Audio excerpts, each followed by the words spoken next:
What's up YouTube, it's your boy Tag All-Star. I ended up actually picking up a brand new daily.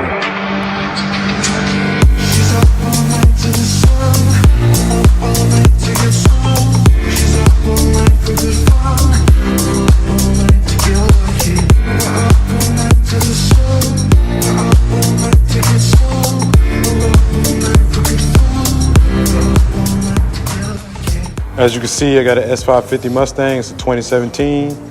I believe it is a premium package. It doesn't have the Brembos or anything like that. But I've been driving it for about a month or so, and honestly, I'm in love with it. Like I said, it's my daily, so for me in particular, what would I want in a daily?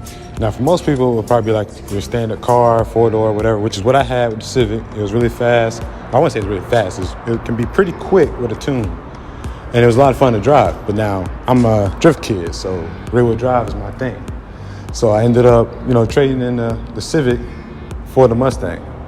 Now, in terms of daily, it is pretty good daily. It's not the most ideal daily, but for my case, being my age and what I like to do, it's perfect. It's two-door, it's fast, it has great aftermarket support. It can be pretty loud. It's my favorite color, racing red, and most importantly, it can drift.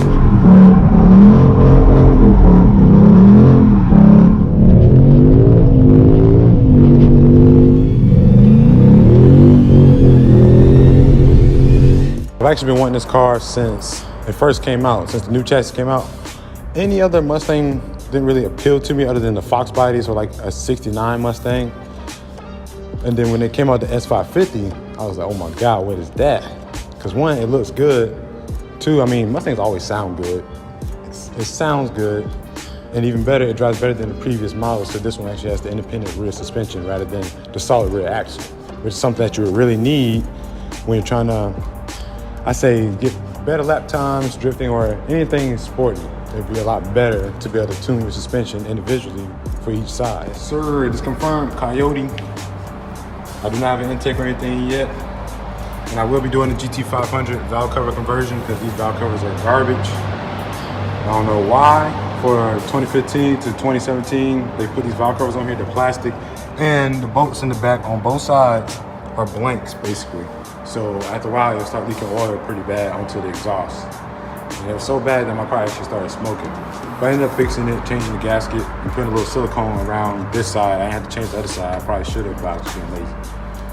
But other than that, the car's been very reliable for me. I drive it an hour to and from work every day. As you can imagine, gas is very expensive, unfortunately. But this is the daily. You gotta pay to play. As far as miles go so far, all I've really done is a muffler delete, so I'll let you hear that.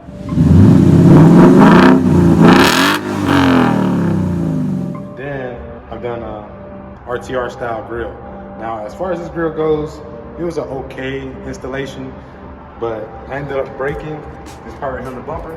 I literally just yanked that bit off and broke it. So me and my dad ended up putting this button on here, just a little quick button. I'm not gonna press it because I don't want to bother it. But it's on there good. It's on there real good.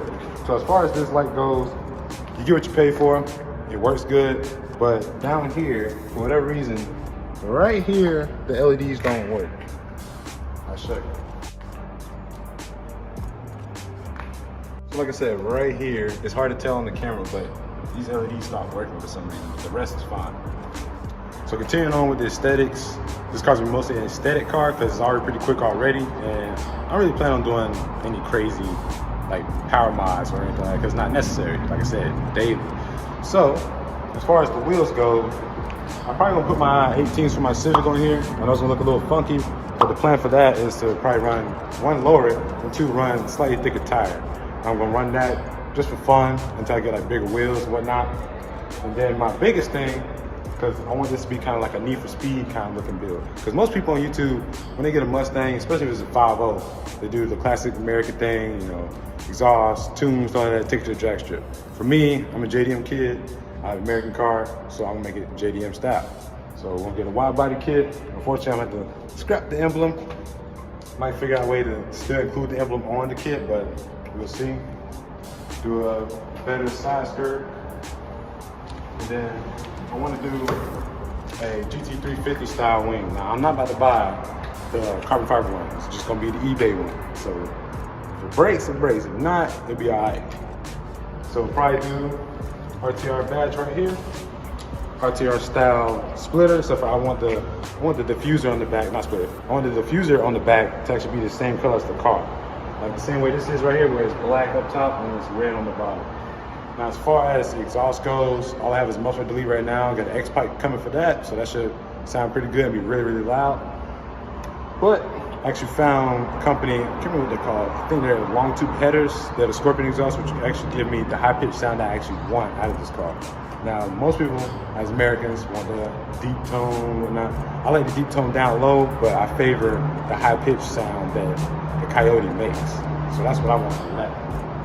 As far as taillights, it's gonna stay the same. No need to change it. It's gonna stay the same. Taillights. Now, interior-wise, I'm not gonna really do anything too much with that. Maybe in the future, probably go with red leather rather than black leather. And I'm more like gonna change this to carbon fiber, or probably just put some stickers on it. As far as transmission, there's a lot of controversy about this transmission that is garbage. In my opinion, I don't think that it's that garbage. I think it's decent. The only problem is the shifter. So, you know, you're driving, it doesn't feel all that great. It's really, really clunky. So the biggest thing with that is that the shifter is not actually bolted to the transmission. So I'm gonna get an MGW shifter and see how that feels, and then I'll do a review on it. The steering wheel goes, I'm probably gonna get an Alcantara steering wheel, or even the steering wheel where it shows the lights on top. But more than like I'm just getting like a GT350 style steering wheel.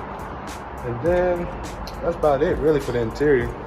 Ain't nothing too much for it. I'm still debating on if I'm actually gonna take the back seats out, because who gonna be sitting in the back? Nobody. I've always been against like American muscle, you know, building cars that can be faster than something you can just buy that's fast. But this particular Mustang, like I said in the beginning, is something I really always wanted since it first came out, since I first saw it. And now that I have, I'm just like, hey, can't beat them, join them.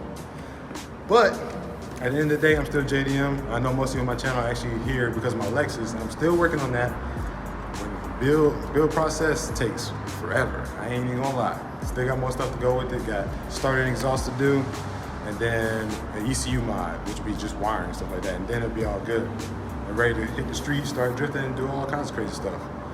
But as far as that goes, that's it for this video. Hope you guys enjoyed it. And remember, if you want to see more things on the S550 Mustang and my Lexus, including drifting and all that good stuff, remember to subscribe, like, comment, share, and do all that. And I'll see you in the next one.